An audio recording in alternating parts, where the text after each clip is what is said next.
Olá! Estamos de volta para mais uma aula do curso A Carta aos Hebreus. Para algumas pessoas, o que direi agora é muito polêmico, mas acredito que um relacionamento virtual é algo que não pode dar certo. Não porque é virtual, mas porque não é relacionamento. Alguém que quer conhecer outra pessoa apenas à distância não pode de modo algum dizer que haja verdadeiro conhecimento do tipo que é necessário para um relacionamento nesta condição. Mas talvez você possa me rebater dizendo que se isso é verdade, por que que então eu vivo dizendo que o autor de Hebreus fez isso ou aquilo, mostrou-se assim ou de outro modo, como se eu o conhecesse, como se eu tivesse algum tipo de relacionamento com ele, de amizade, frequentasse a mesma igreja que ele, ou recebesse informações diretamente dele. Falar assim de alguém tão distante no tempo não é um tipo de relacionamento à distância? Não. E digo por quê. Na verdade, eu não estou fazendo afirmações baseadas num suposto conhecimento vindo de um relacionamento absurdamente remoto, mas eu estou fazendo declarações embasado no relacionamento do autor com seus primeiros leitores, com os da sua comunidade de fé, não comigo. Veja, o modo como ele trata seus leitores autoriza os estudiosos da carta a fazerem alegações sobre como ele é. Um bom exemplo de tudo isso que foi dito é a passagem que veremos nesta aula. Ela nos mostra que o autor, apesar de não sabermos quase nada sobre ele, é alguém com enorme preocupação pastoral. E como é que nós sabemos disso? Simples. A prova disso é que, depois de uma severa advertência, como vimos na última aula, ele passa a uma palavra de profundo encorajamento. E não é assim que deve ser o pastor? Veja o que diz o apóstolo Paulo em sua primeira carta aos Tessalonicenses, capítulo 5, versículo 14. Exortamo-vos também, irmãos, a que admoesteis os insubmissos, consoleis os desanimados, ampareis os fracos e sejais longânimos para com todos. Esse bem poderia ser o currículo do autor de Hebreus, não é mesmo? O nosso texto será dividido em duas partes. A primeira chamaremos Lembrança do Sofrimento Fiel, versículos 32 a 34, e a segunda parte, Chamada à Ousada Perseverança, versículos 35 a 39. Leiamos antes a passagem desta exposição. Hebreus capítulo 10, de 32 a 39. Lembrai-vos, porém, dos dias anteriores em que, depois de iluminados, sustentastes grande luta e sofrimentos. Ora expostos como em espetáculo, tanto de opróbrio quanto de tribulações, ora tornando-vos coparticipantes com aqueles que desse modo foram tratados. Porque não somente vos compadecestes dos encarcerados, como também aceitastes com alegria o espólio dos vossos bens, tendo ciência de possuirdes vós mesmos patrimônio superior e durável. Não abandoneis, portanto, a vossa confiança. Ela tem grande galardão. Com efeito, tendes necessidade de perseverança, para que, havendo feito a vontade de Deus, alcanceis a promessa. Porque ainda dentro de pouco tempo aquele que vem virá e não tardará. Todavia, o meu justo viverá pela fé, e, se retroceder, nele não se compraz a minha alma. Nós, porém, não somos dos que retrocedem para a perdição. Somos, entretanto, da fé para a conservação da alma. Vamos então à primeira parte do nosso estudo, Lembrança do Sofrimento Fiel, versículos 32 a 34. Vamos começar destacando uma palavra no versículo 32. Lembrai-vos. E por que será que essa palavra está aqui? Por que o autor colocou isso? Porque lembrar do passado pode ajudar a acender de novo os compromissos da comunidade.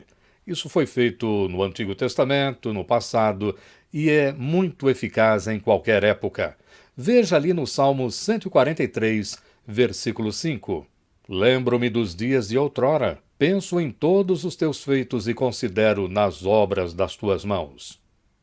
De volta ao nosso texto em Hebreus, o momento da lembrança vai até depois de iluminados, ou depois de serdes iluminados, de acordo com outra versão.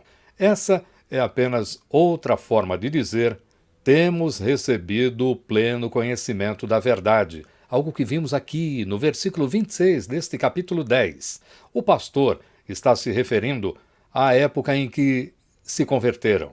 Naquele tempo, aqueles irmãos suportaram ou sustentaram grande luta e sofrimentos, ou grande combate de aflições. Essas palavras diferentes são traduções da mesma palavra original em grego que nos ajudam a entender melhor o texto. Suportar ou sustentar significa corajosamente aguentar dificuldades, aguentar emergências, sofrimentos, necessidades, mas não à toa, e sim por um objetivo nobre. Não apenas também concordando com as coisas para evitar conflito. Suportar também pode ser traduzido como perseverar, e aqui é onde que está. É ter paciência. Aliás, a palavra combate pode ser traduzida como luta, como está na versão que usamos. Essa palavra no original era usada para competição entre atletas. Então, o que eles passaram quando se converteram, longe de ser motivo de vergonha, foi de fato uma grande luta com perseverança, com paciência. O versículo 33 mostra que essa comunidade passou por essa experiência de dois modos. Ora, é a palavra que nós usamos aqui na nossa versão, é o mesmo que por um lado. Então, por um lado, eles suportaram tudo isso sofrendo. Então, de um modo, eles suportaram sofrendo. Ou seja, eles foram expostos como espetáculo. Isso significa que eles passaram a ser publicamente humilhados, foram expostos. Isso ocorreu de dois modos. Em primeiro lugar, eles sofreram por palavra, que, de acordo com algumas traduções, se utiliza de termos que não são muito comuns para nós. Opróbrio ou vitupérios, que significa insulta, injúria e pode ser até denúncia. O mesmo vemos com Jesus, sendo humilhado pelos ladrões crucificados ao lado dele, como está em Mateus, capítulo 27, versículo 44. Sim, eles sofreram por palavras, mas, em segundo lugar, eles também sofreram fisicamente, que é o sentido de tribulações. E isso implicou algum tipo de agressão física e aprisionamento, espancamento ou até prisão. Mateus capítulo 24, versículo 9, utiliza a mesma palavra numa advertência de Jesus. Então sereis atribulados e vos matarão, sereis odiados de todas as nações por causa do meu nome. Mas se por um lado eles suportaram tudo isso sofrendo, por outro, eles suportaram mostrando solidariedade. Aqueles irmãos em Hebreus se tornaram participantes. No original é simpáticos, a palavra lá no original. Simpáticos com quem? Ou com o quê? No sofrimento de seus irmãos e irmãs de fé, seguindo o exemplo de Cristo, que participou ou se solidarizou, que é o sentido aqui de simpático, com os seus. E como foi que Jesus se solidarizou com os seus? Em carne e sangue, vindo em carne e sangue. Foi assim que ele se solidarizou conosco. É o que está escrito e nós já vimos aqui no capítulo 2, versículo 14 de Hebreus. O versículo 34 nos diz como foi essa solidariedade da comunidade em Hebreus. O autor começa por compadecer. E significa não somente sentimentos. Às vezes a gente acha que compadecer-se de uma pessoa é apenas sentir algo por aquela pessoa. Mas não somente isso. Aquela comunidade teve isso, teve sentimentos, mas foi adiante. Foi até atos de bondade. Por exemplo, visitar presos, providenciar comida, água e roupa. Uma curiosidade. Caso você não saiba, hoje em dia, as prisões, por piores que sejam, ainda têm algum tipo de alimento para os apenados. Naqueles dias, as pessoas que eram presas tinham uma dieta de pão e água. Só isso. Numa dieta assim, em breve alguém morreria. Então os parentes ou amigos iriam visitar aquela pessoa presa e levariam alimento, água e até roupa para aquelas pessoas. Mas atenção, neste caso, a pessoa também corria risco, porque poderia ser identificada como cúmplice daquele que estava preso. Por isso, geralmente, mulheres e crianças é que acabavam providenciando essas coisas para quem estava preso. Mas Hebreus está dizendo que aquela comunidade acabou visitando presos e providenciando todas essas coisas, porque o Senhor Jesus já havia falado sobre isso. Mateus capítulo 24, 35 e 36 vai falar exatamente sobre isso. Por favor, confira lá. Mateus 24, versículos 35 e 36.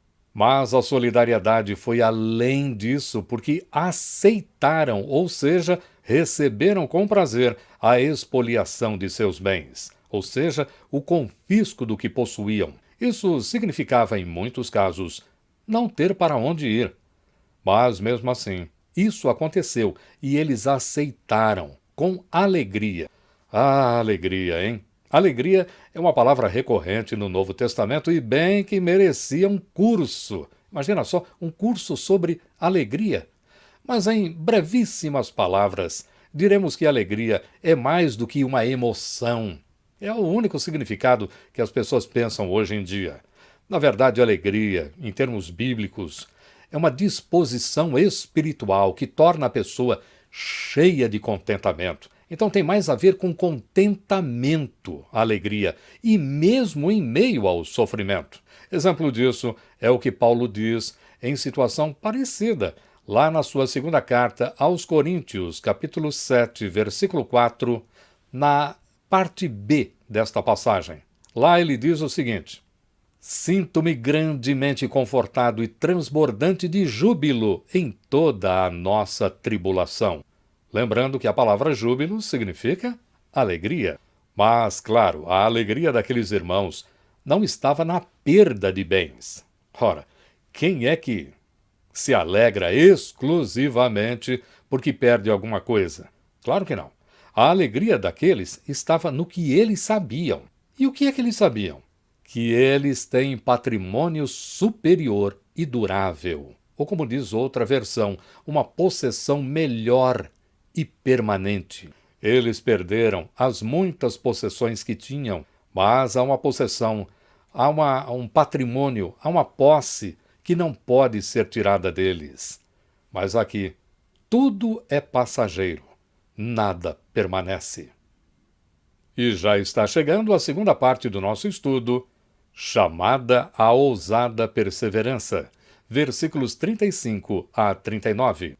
O versículo 35 começa a segunda parte da passagem com o pedido para que não lancem fora aquilo que eles têm. E o que é que eles possuem? Confiança. Essa palavra está de volta. E como vimos no capítulo 3, versículo 6, e também neste capítulo 10, versículo 19, confiança significa o direito que os crentes têm, adquirido por Jesus, não por eles. É uma graça. Adquirido por Jesus esse direito para que eles pudessem se aproximar de Deus. Confiança é também traduzida como ousadia. Só que agora aqui, nesse trecho, nesse pedaço aqui de Hebreus, não se refere a Deus. Eles deveriam ter um tipo de ousadia, mas agora aos de fora da comunidade. A palavra geralmente significa o contrário de timidez, de vergonha, como vemos em Filipenses capítulo 1, versículo 20. Segundo a minha ardente expectativa e esperança de que em nada serei envergonhado, antes com toda a ousadia, como sempre, também agora será Cristo engrandecido no meu corpo, quer pela vida, quer pela morte. Aqui em Hebreus, eles são chamados a se manterem firmes, como no início de suas vidas cristãs, sem ter qualquer tipo de vergonha de estar do lado de Cristo e de seus irmãos e irmãs em meio a sofrimentos. Sejam ousados, assim, deste jeito. Então, para o fiel, há esperança de recompensa, e isso tem a ver com bênção. O versículo 36 parece uma repetição do 35, mas ele aprofunda a questão. Essa era uma comunidade desanimada, prestes a abandonar Cristo e sua obra. Então, o que é que eles precisavam? Eles precisavam de poder, de riquezas, precisavam de prestígio, prestígio social, como amizades políticas. Nada disso. Eles, segundo o autor, precisavam de perseverança. Tinham era de aguentar a pressão. Não podiam se acovardar e, como nas lutas entre atletas, deveriam suportar. O autor aqui já prepara o terreno para o próximo capítulo, capítulo 11, que é sobre fé. Fé não significa apenas crer, confiar ou obedecer. É isso, mas é muito mais. Envolve isso e tem ainda perseverar, tem ainda suportar, não se entregar. Tudo isso tem a ver com fé. E nós falaremos muito sobre isso no próximo capítulo, capítulo 11. A gente percebe pelo narrado que aqueles irmãos estavam próximos do fim. Eles estavam ali no limite, tinham passado por várias provações, privações, sofrimentos. Eles fizeram a vontade de Deus em suas ações passadas. Agora restava apenas para eles perseverarem. Não deveriam agir como a geração do deserto, aquela que depois de chegar próximo da terra prometida, voltaram covardemente. Os de agora devem continuar firmes e receber a promessa, ou seja, as coisas prometidas por Deus. Os versículos 37 e 38 são citações de Isaías. Anote aí, Isaías capítulo 26, versículo 20, e também do profeta Abacuque, capítulo 2, versículos 3 e 4. Só que aqui em Hebreus nós vemos na versão em grego da Septuaginta, daquela versão que nós já trouxemos aqui e mostramos para você. Eu digo isso porque, se você for procurar essas passagens, poderá haver alguma diferença. E haverá sim, a versão é diferente. E já que Cristo ainda não retornou, o fiel é chamado a perseverar enquanto ele não vem. Mas o fiel não perseverará para sempre, só por pouco tempo. O Senhor não está pedindo para alguém ficar o tempo todo perseverando, o tempo todo aguentando. Não, é como está escrito, por pouco tempo. E isso é tudo o que é pedido do crente. Os que aguardam em confiança e firmeza viverão, mas os que retrocedem ou recuam, ou seja, os que se acovardam, Deus não tem prazer neles. A primeira parte do versículo 39, o texto poderia ser traduzido assim: Quanto a nós, estamos determinados a não dar as costas e experimentar a ruína que a recompensa divina traria. A palavra perdição, no original, pode se referir tanto à ruína temporal quanto à eterna. Só que nesse contexto, o correto é temporal, para este tempo, porque em vez do desmoronamento que vem a quem dá as costas a Deus, o escritor pretende estar entre os que creem e são poupados desta calamidade.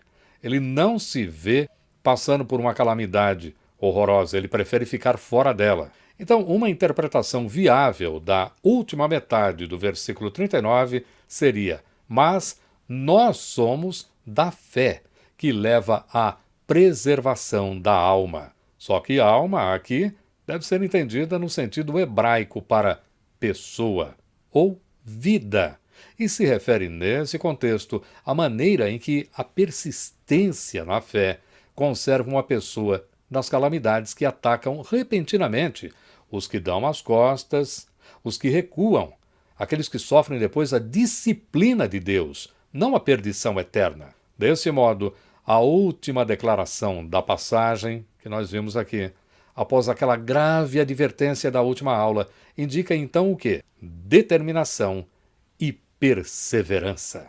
Mais um grande trecho de Hebreus que nos toca profundamente e nos encaminha a algumas reflexões.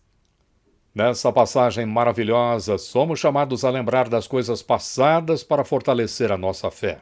Só que a nossa tendência natural é sempre nos lembrarmos das coisas passadas para nos refugiarmos em deliciosas lembranças, não é? Ah, o presente está ruim, bom era aquele tempo.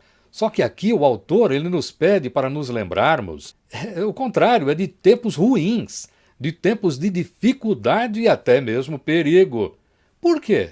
Porque são nessas ocasiões que a nossa fé e o nosso caráter são elevados. Quando nossos apoios são retirados, é que nós vemos do que nossa fé é realmente feita. Então, nesse sentido, nós deveríamos ver as nossas provações como oportunidade para glorificarmos a Deus, como desafios positivos para marcar e mostrar a nossa fé no Senhor. Nós vivemos numa cultura onde o forte é o que diz não sofrer, não é verdade?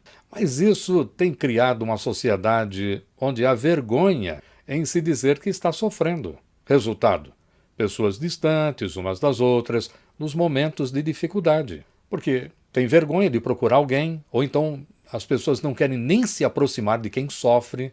Se no mundo é deste jeito, não deve ser assim na Igreja de Jesus. Onde devemos buscar apoio? Onde é que nós devemos buscar encorajamento? Se não em meio aos irmãos e irmãs. Olha, nem toda dificuldade é por causa de pecado. Ao contrário, por vezes Deus quer ver a sua vontade sendo cumprida no meio do seu povo. Por isso, ele pode até enviar ou permitir sofrimento na igreja. E quando isso ocorrer, essa será a oportunidade para nos solidarizarmos com os da fé que sofrem.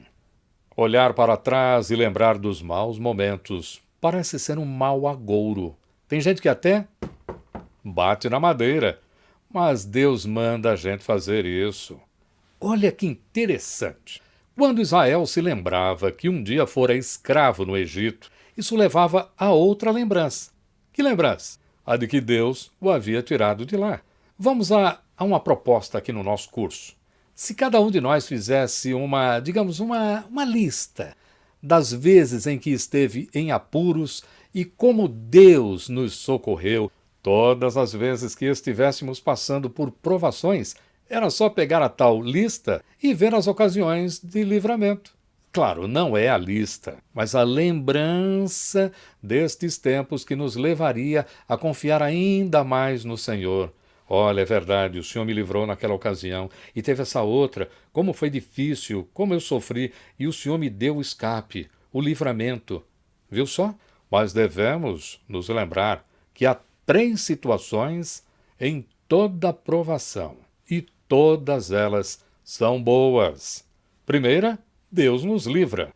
A segunda, nós morremos e ficamos na presença de Jesus. E em terceiro, nós podemos sofrer e Deus usa isso para nos fazer mais parecidos com Jesus e até fortalecer outros que sofrem. Você já pensou que tudo o que temos, de uma hora para outra, pode ser tirado de nós? Há vários caminhos para isso. Morte, doença, roubo, calamidades, traição, perseguição e outras coisas mais. Ninguém quer perder o que tem, o que foi adquirido com dificuldade, mas dói mais ainda a perda para aquele que ama o que perde. Quanto mais você ama o que você tem, mais você sofre quando perde. Por isso, não depositemos a nossa confiança, o nosso amor nas coisas que podem ser perdidas, roubadas, confiscadas. Ainda que não venhamos a perder nada, que até venhamos a ter mais e mais, devemos saber só uma coisa: há uma possessão que é nossa e jamais a perderemos. E ela nem está aqui nesse mundo. Ladrões não vão levá-la. Ela está no céu. Ela está além do alcance de qualquer perda. Pense nisso. A covardia nunca foi vista com bons olhos. Sabe o que é covarde? Covarde não é o que tem medo do perigo real, mas o que inventa perigos para justificar o seu medo. Medo todos nós temos. Mas como enfrentaremos nossos medos? Fugindo da vida? Abandonando nossa família e nossa igreja? Todas essas atitudes são de desespero. O desespero é uma clara mostra de que não estamos colocando nossa confiança em Deus. Quando passamos por dificuldades, por maus momentos, Hebreus diz que nós devemos ver essas ocasiões como um tipo de luta, um treinamento para nos tornarmos mais fortes. Nessas situações, o que precisamos de verdade é perseverança, paciência, suportar sem desistir. Isso é o que Deus espera de nós. É isso! Final de mais uma aula. E que mensagem! Mas em nosso próximo encontro, os incentivos a permanecer em Cristo continuam. O autor falará de fé e de exemplos de fé, onde homens e mulheres souberam suportar graves dificuldades porque perseveraram. Pode-se dizer que é um curso dentro do curso, e é uma das passagens mais amadas de toda a Bíblia. Vamos juntos nessa caminhada. E se você gostou desta ou de outra aula do nosso canal, fique à vontade para participar deixando um comentário, um like ou compartilhando na tua rede. E se você tem sido abençoado, abençoada, faça a partilha da palavra, convidando um amigo ou amiga para conhecer estes ensinamentos, ou até reunindo algumas pessoas para um estudo em grupo. Só não deixe de se inscrever no canal e de acionar o sininho, que é a notificação de quando será publicada uma nova aula. Tudo de bom, fiquem com Deus e até nosso próximo encontro.